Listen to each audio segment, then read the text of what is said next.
afternoon, ladies and gentlemen. It's such a pleasant sight to see such a select and august audience after, especially after lunch.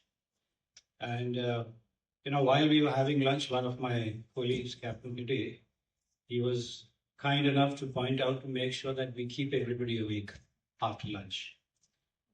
Well, all I can say that if this wonderful panel, we can keep everybody awake after lunch, we are certainly going to add it into our CV. And make sure that all the other organizers also invite us, but preferably before lunch. And thank you very much for the panel members to have spared time out to come and speak on this very, very interesting topic. Now, we would not like to bore everybody, but we have in fact created a fictitious case of a ship called Fortunate Star. And the ship was, just for our imagination, the ship was on a passage from China to India, and somewhere around 25 miles off Colombo, the ship experienced fire, followed by oil spill, followed by a wreck. Now, this incident, in a few seconds, it created a scenario where multiple jurisdictions, multiple conventions, multiple laws which came into existence, or rather became alive in just a few seconds. So we are going to take, our panel members here are going to take you through that journey.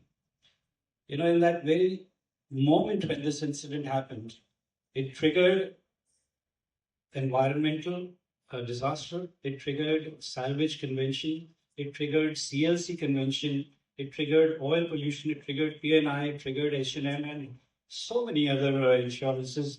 We are all sailors here. We all know that any given moment, let's say a small voyage from Mumbai to Goa, at any given moment, there are multiple commercial contracts which are alive. For example, the very first, I'm an ex-seafarer, so thank you, Captain Neil.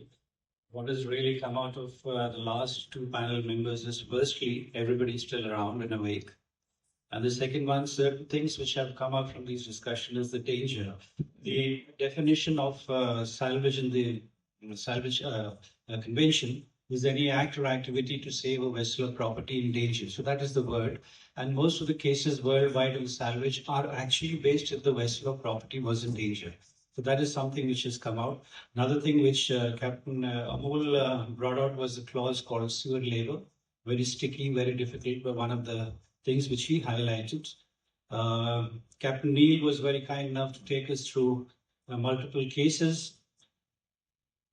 I would now like to invite the star performer of our panel, the first lady average adjuster of Asia, Madam Leena Modi. But before I invite you, Madam, just 1 minute, moment.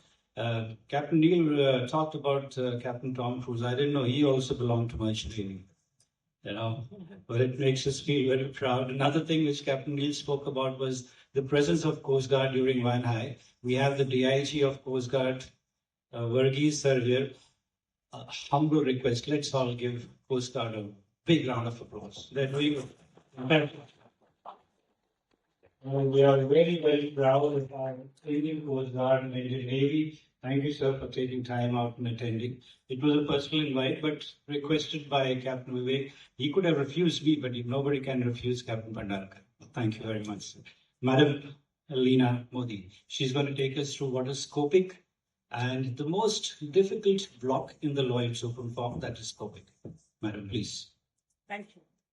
Thank you, Captain Amol, who took us through the complications and the conflicts of P&I and H&M covers. Captain Neil, he brought us to the real world and the chaotic situation whenever any accident occurs. And he brought it out very beautifully that shipping is a 24-hour business, so we should be ready to be woken up even at night. And then we had a master class on scopic by a madam.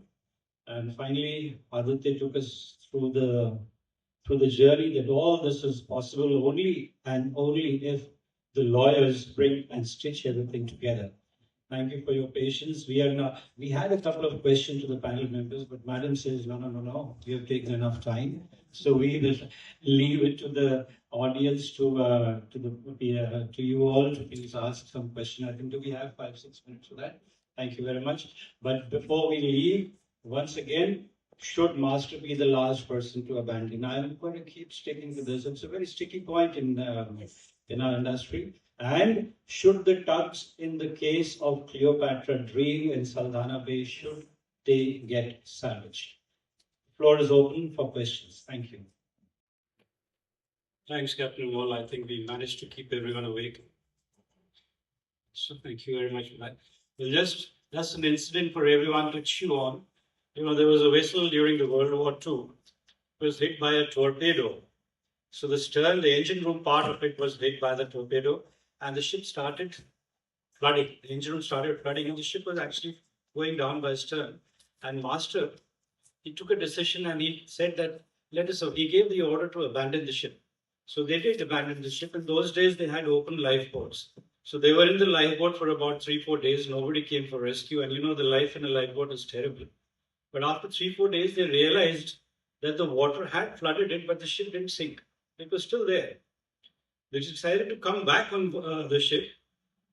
They managed to repair the ship, managed to pump out the water, and managed to take the ship to a port of safety or whatever. The question before us is, should the master and the crew get salvage reward? Yes. No. Yes. A quick poll. I'm sorry you don't have an e-poll. A quick poll by a raise of hands. Should they get yes or yes? How many of us say yes? Yes. Madam says yes. A lot of people say yes. That means the remaining are saying no. Well, ladies and gentlemen, the law says that any order given by the master is a legal order, and when you abandon the ship, you are no more a part of the crew. You reboard as salvors. So you are supposed to get. Another one, Sea Harrier. I'm trying to keep everyone awake before our next panelist comes in.